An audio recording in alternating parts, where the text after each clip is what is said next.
Hello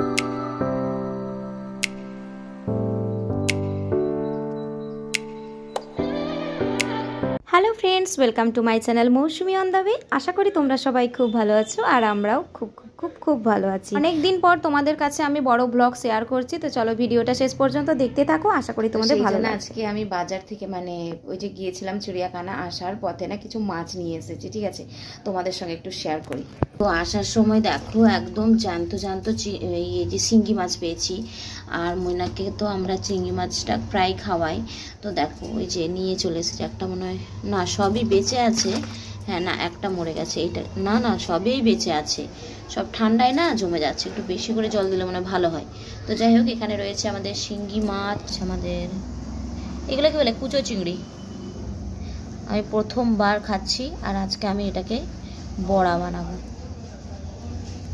আমি তোমাদের এতদিন ভিডিও দিতে পারিনি, কারণ কি বলবো, প্রচুর টেনশনে ছিলাম। সামনে জেনেছিলে যে আমি গড়বেতাতে গিয়েছিলাম এক্সাম দিতে, তো সেই জন্য কি হয়েছিল, তো সেই জন্য আমাকে আমার বাবার বাড়ি চলে যেতে হয় একটা কারণের জন্য, কারণ যেহেতু আমি ওখান থেকে পড়াশোনা করেছিলাম, তো সেই জন্যে তো গিয়েছিলাম। আর কি বলবো তোমাদেরকে, এমনিতেই জানো এনএসইউর ব্যাপারটা কি চলছে, কি বলবো অনেক দেরি করে রেজাল্ট দিয়েছে, আর রেজাল্ট আমি তোমাদেরকে অবশ্যই জানাবো, কিন্তু একটু ওয়েট করতে হবে।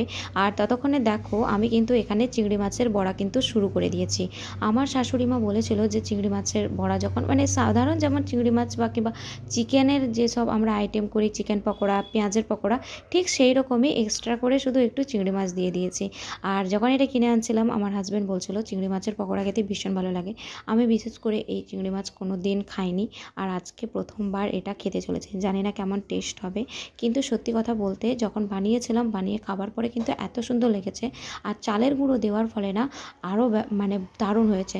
তোমরাও যখনই কোনো কিছু পকোড়া রান্না করবে না, তখন যদি তোমরা এই চালের গুঁড়োটা দাও না, বেসনের সাথে সাথে একটু যদি চালের গুঁড়ো দিয়ে দাও, পকোড়া কিন্তু একদম দুর্দান্ত হয়। তো এই যে দেখতে পাচ্ছ আমার পকোড়া রেডি হয়ে গেছে।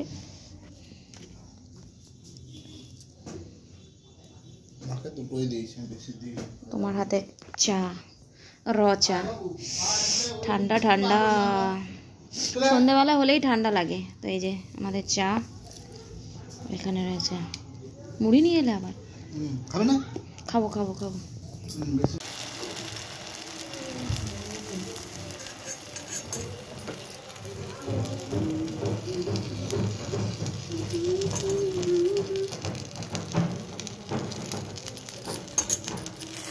আচ্ছা তোমরাই বলো, তোমরা কি কখনো আগে এই পিঠে কখনো খেয়েছো?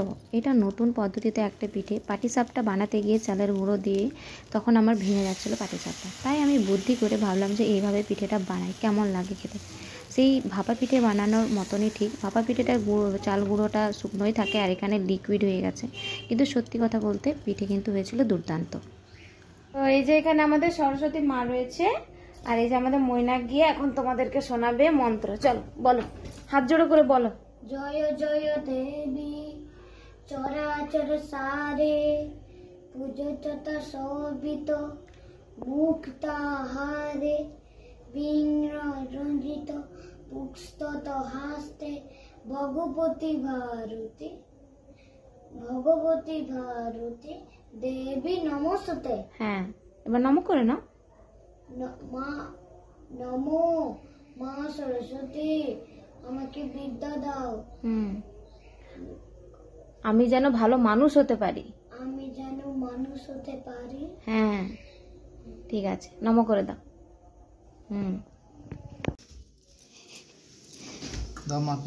দাঁড়া না, খাবে না বলেছে। এগুলো খাবে না? জিজ্ঞেস করলাম তো, বলছে না আমি খাবো না।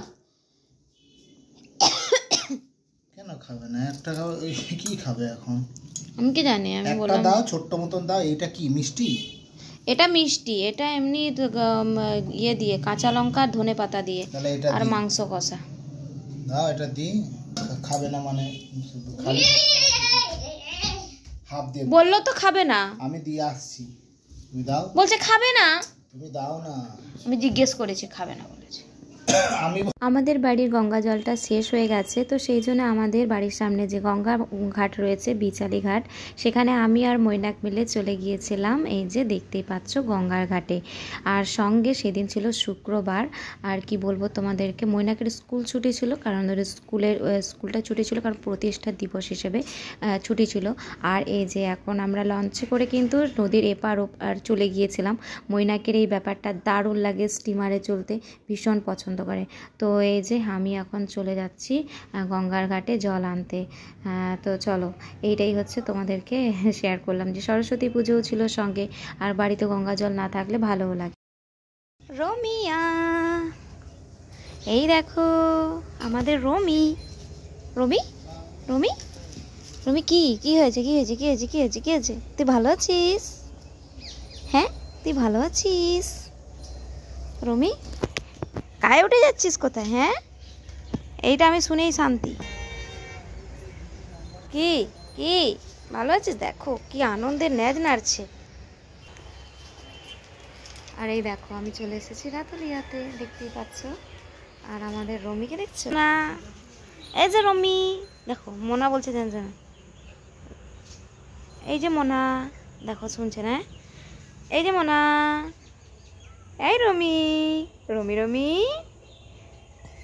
রমি রমি, ঠিক আছে বস, আমি একটু ঘর দিয়ে বাইরে দিয়ে আসি।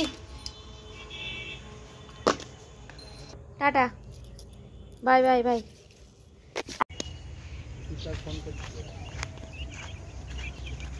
এই এগুলো রোডাইল না কি মুরগি রে? রোডাইল, রোডাইল, ওই রোডাইল না পোল্ট্রি রে?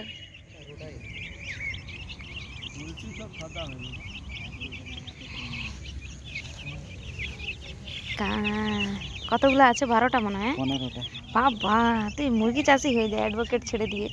এটা এ থাকবে, এটা তো আমার প্যাশন, আর এটা হচ্ছে শখ। শখ হবি মুরগি চাষ করা শখ মেদিনীপুরিয়ান লোকেদের। মেদিনীপুরিয়ান লোকের কিনা জানি, কিন্তু এই খিদে পাচ্ছে, যে কিছু দে না ওদেরকে। ঘাস খাচ্ছে ওরা, ওদেরকে যত দিবি দেখেন। এই দে দে দে দে, এই দে। ছেলেগুলো এখন উঠে কই কই কই কই কই। দেখি আমার প্রফেসরকে ফোন করি। তো এই দেখো এখন কিন্তু এই যে ধান লাগানো স্টার্ট হয়ে গেছে আমাদের পাশে। আর তোর মুরগিগুলো দেখ, হ্যাঁ ভুটকালগুলো। তো এই দেখো তো কত, এই দেখো আমাদের জমিটা এখানে চাষ হয়ে গেছে। এখন আমার মা লাগিয়েছে পুরো জমিতে। আমার একটা অফিসিয়াল মানে এখানে যেহেতু পড়তাম আমি কলেজে, তো সেই জন্য একটা কাজ ছিল, তো সেই জন্য এসেছিলাম। আর এই দেখো এখন রেডি হবো বাড়ি যাওয়ার জন্য। আর বাবা মা যেহেতু বাড়িতে নেই, মানে বাবা বাড়িতে নেই, বাবা ভাই বাড়িতে এলেই তারপর হচ্ছে আমি বাড়ি যাব। তো সকাল সকাল আমরা কি করছি দেখো, মামি অলরেডি টিফিন খাওয়া হয়ে গেছে। এই যে আমাদের সেই কলার কাঁদি, সেই কলার কাঁদি দিয়ে কলাও পাড়া হয়ে গেছে। এই দেখো আমাদের রোডাইল মুরগি কত বড় বড় দেখছো, এগুলো সব আমার ভাইয়ের মুরগি। এই যে দেখতে পাচ্ছ কত বড় বড় মুরগি, আর এদের ডিমগুলো তোমাদের দেখাচ্ছি। আর আজকে দেখো আমাদের গাছে কত জবা ফুল হয়েছে, পুরো গাছ ভর্তি জবা ফুল হয়েছে। এমনকি সব থেকে বেস্ট দেখো এই জবাটা কি সুন্দর, তাই না?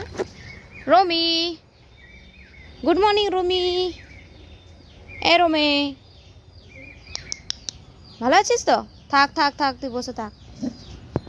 তো এই যে গাছ থেকে পাড়া হয়ে গেছে কলা, আর এখানে আমার মা হাট থেকে অনেক সবজি কিনে এনেছে। বললো যে তুই যেহেতু এখন হঠাৎ করে চলে এসেছিস, আর আমার বাড়িতে অনেক সবজি রয়েছে অনেক কম দামে, আমাদের এখানে পাঁশকুড়া হাট হয়, হাওড়েও হাট হয়, তো সেখান থেকে এই যে সবজিগুলো এখন আমাকে ব্যাকপ্যাক করে দেবে। আর এই দেখো ডিম মামা বাড়ি থেকে এনেছিল, হাঁসের ডিম, আর আমার ভাইয়ের এই যে মুরগি যে ডিম পাড়ে, রোডাল মুরগি, সেগুলো ডিম। তোমরা জানো তো মৈনাককে আমরা এই 15 টাকা পিস করে এই ডিমগুলো খাওয়াই। তো তোমরা বুঝতেই পারছো ভাইয়ের কাছ থেকে অনেক ইনিয়ে বিনিয়ে, কিন্তু ওকে বলেছিলাম যে ডিমের টাকাটা তোকে দেবো, কিন্তু ভাই তো তাই নিল না। ফোকটে ডিম পেতে কার না ভালো লাগে, তাই না? তো চলো আজকের ভিডিওটা আমি এই পর্যন্তই তোমাদের সঙ্গে শেয়ার করছি। দেখা হচ্ছে আমার নেক্সট ভিডিওতে। সবাই সুস্থ থেকো, ভালো থেকো, সবাইকে এখন জানাই টাটা।